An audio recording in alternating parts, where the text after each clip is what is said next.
Hi, this is Stephen Ramsden coming to you live from Atlanta. We are currently looking at the sun in full spectrum light through a Bader 2-inch solar wedge and a Astrophysics 130 millimeter Starfire donated by Anonymous in the UK.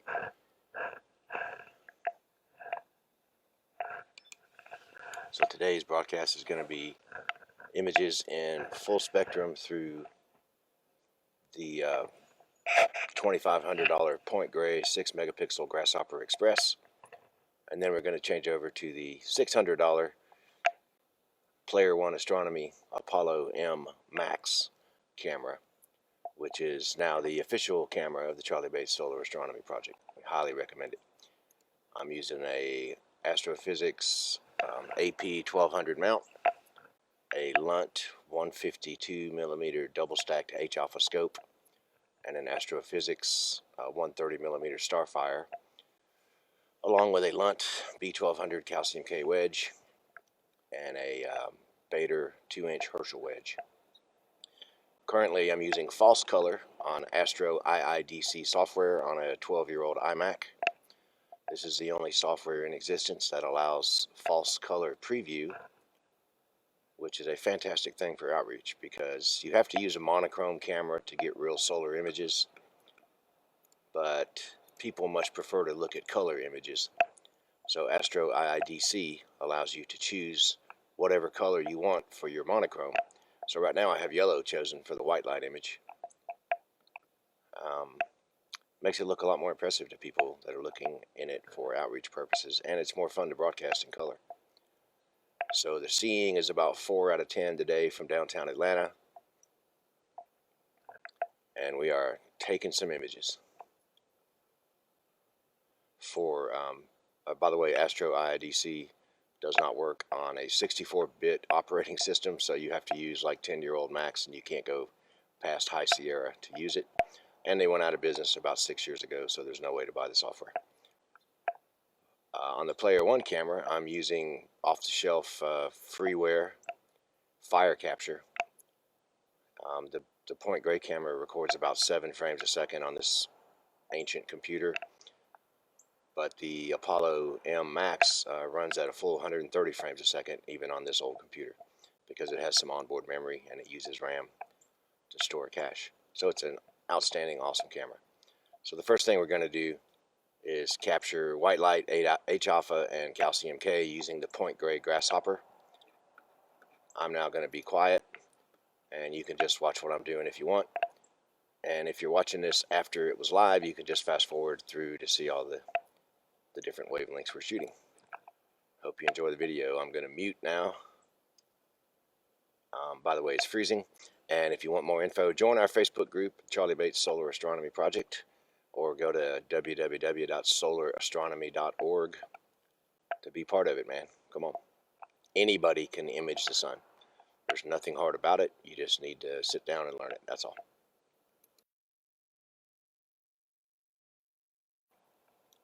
Okay, so this is the Point Grey Grasshopper 6 megapixel camera showing the sun in hydrogen alpha through a Lunt double stacked 152 millimeter scope and a B1200 blocking filter. The prominences and surface detail are visible in this shot because I have the gamma turned way up. And we're going to record a few images here, and then I'm going to go over to calcium K. So stand by, and I hope you're enjoying the live sun from Atlanta. Lots of activity today.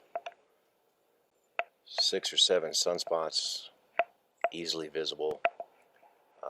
About a dozen prominences, all pretty small, but we're definitely warming up to solar maximum. So this is the time to get into this hobby.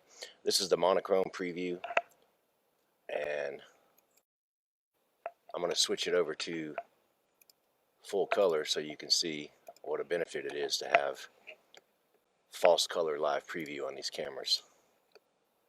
You can choose whatever color you want. So if you want a fiery orange looking color, you can choose that. Ooh, spooky. Or my wife's calling.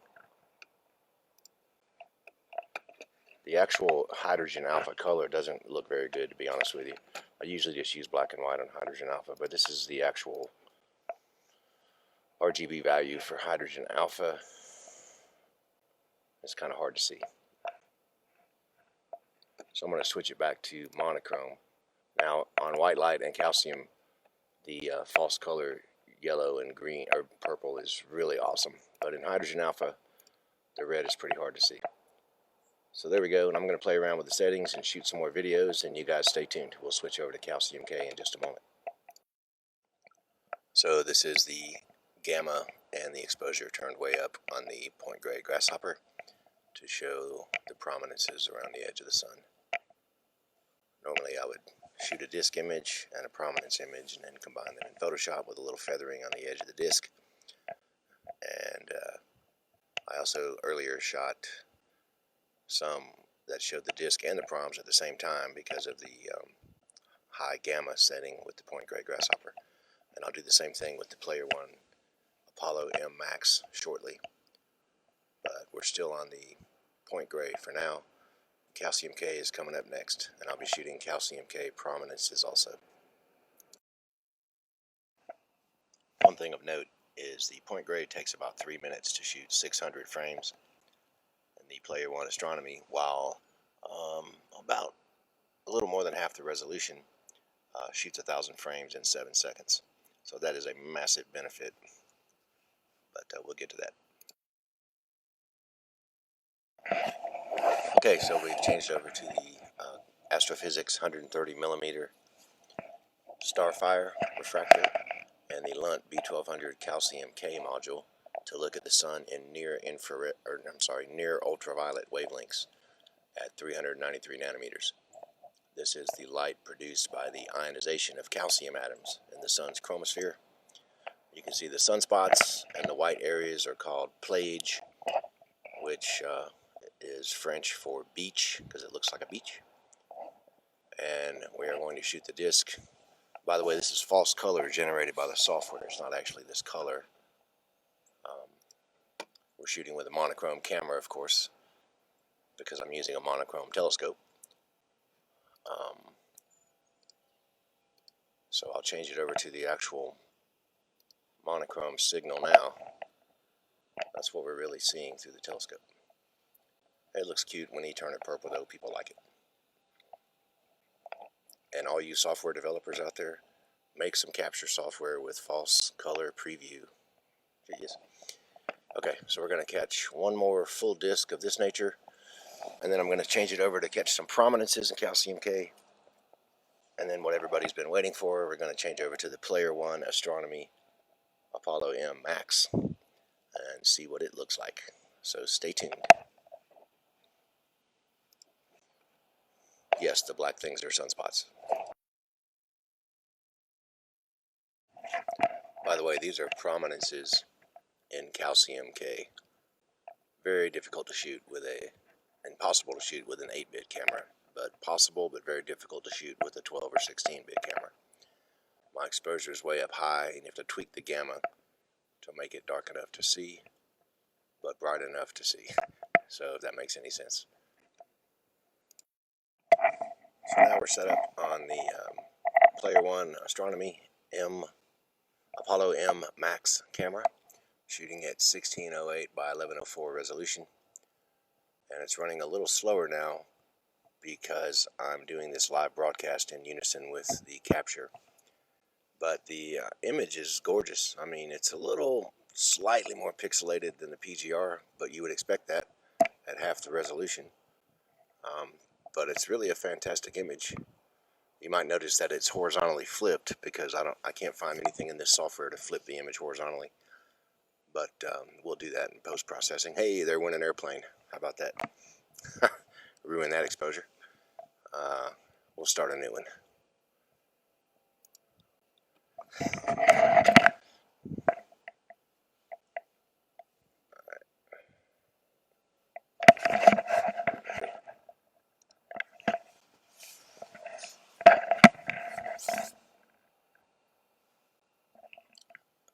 And this fire capture software records in either AVI, JPEG, PNG, SCR files, which of course I'm never going to use.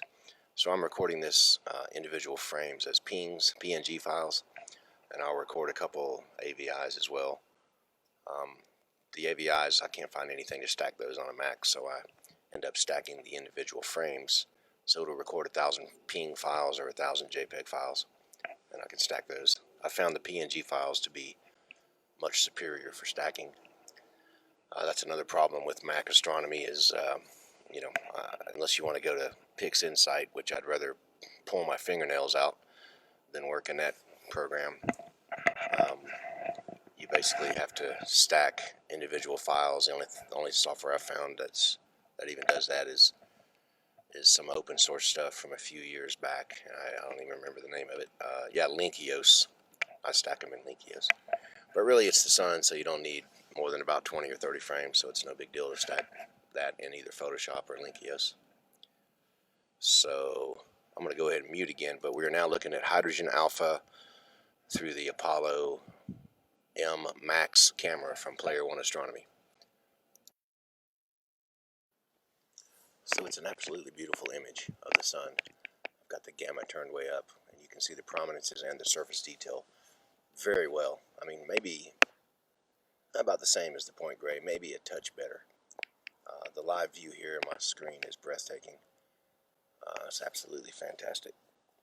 So I'll really look forward to stacking these pings.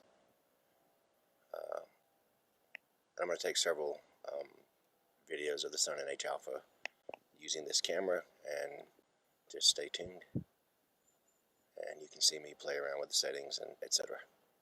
I'm learning this the same time you are. One big drawback here has nothing to do with the Player One camera, but the inability of any Mac software that's worth a crap. Actually, this is pretty good fire capture, but it does not allow false color preview, which is something I really enjoy on the Astro IIDC software. And all you engineers and astronomy companies out there, you really need to have false color preview and a solar imaging package in camera. Player One Astronomy, first company on Earth to put out a camera specifically for solar imaging. I'm super happy about Sean Wang doing that. Now we just need to get the Mac and the PC software out there that's outreach compatible with false color preview. So now we're using the Player One Astronomy Apollo M Max camera with the calcium K filter. This is a full disc image and is absolutely breathtaking on the monitor. I have to say this is far superior to the point gray, probably because of its expanded spectral sensitivity versus the 10-year-old point gray Grasshopper. Both cameras are fantastic, but it's really impressive, the detail on this calcium. I wish I could use false color on here to make it purple, but we've talked about that already. And I've noticed I'm running a Facebook live broadcast and OBS, which is online video sharing software. I'm streaming to Facebook, and it's really cut down the frame rate by about 90% on this camera, but it's still twice the frame rate of the point gray. So if I were to turn off the live broadcast software, I'd be getting 130 frames a second right now. But as it stands, I'm getting about 9. But again, the point gray gets about 4, so I'm pretty happy with it. It's taken me about 1 minute and 40 seconds to get 1,000 frames. And with the point gray on this same computer, it takes 3 minutes to get 600 frames. So we're shooting in JPEG right now, and I'm going to shoot some PNG files. I'm still trying to figure out the best format file to use for stacking. And I'm also still trying to find some stacking software. But we will talk about all this in just a minute. My wife's calling me, so I got to answer her. Hold on. And again, I would say the calcium K prominence image, as shown here, is much better than the point gray, probably because of the 10 years difference in technology. I believe this camera's sensitivity in the UV is much better.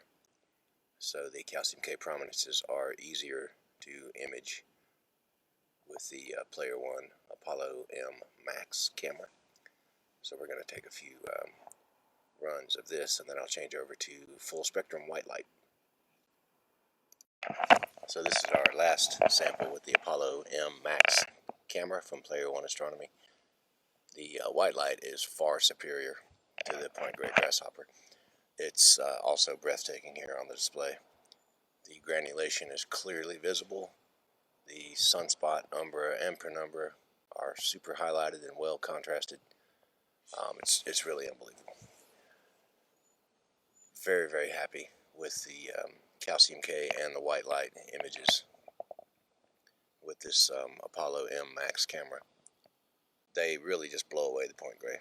And again, I think it's just got a better sensitivity for solar wavelengths than the point Grey, which is not really made for astronomy imaging. It was made for industrial imaging, so it's not a trash talking that camera. It's also 10 years old, but this $599 camera from Player One Astronomy absolutely blows that $2,500 camera away. I wish you could see this on the screen right now. It's just unbelievable.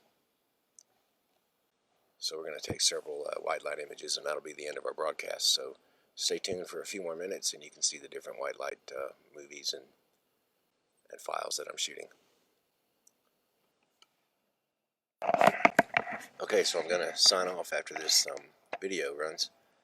But the summary of today was the point Grey 6 megapixel Grasshopper Express for $2,500, 10 years old, versus the brand new Apollo M Max chip from Player One Astronomy on calcium K, H alpha, and white light through a Lunt LS152 double stack, H alpha scope, and astrophysics 130mm Starfire for the white light through a Bader Herschel wedge, and calcium K through a Lunt B1200 calcium K wedge. The Player One matched or exceeded the point Grey Grasshopper in every category easily. Double the frame rate, usually 10 times the frame rate if I wasn't doing a live broadcast at the same time. The UV and white light sensitivity of the Apollo M Max camera was far superior to the point Grey. The hydrogen alpha sensitivity was about the same. The Player One camera is $599, whereas the point Grey Grasshopper, I don't even think they make it anymore. I think point Grey is out of business actually, but it was $2,500 when it was new. So I'm a big fan of the Player One Astronomy Apollo M Max camera and highly recommend it. It is the official camera of the Charlie Bates Solar Astronomy Project also. So you guys get your solar telescopes and get out there, man. Contact me through Facebook for any more information, and the sun is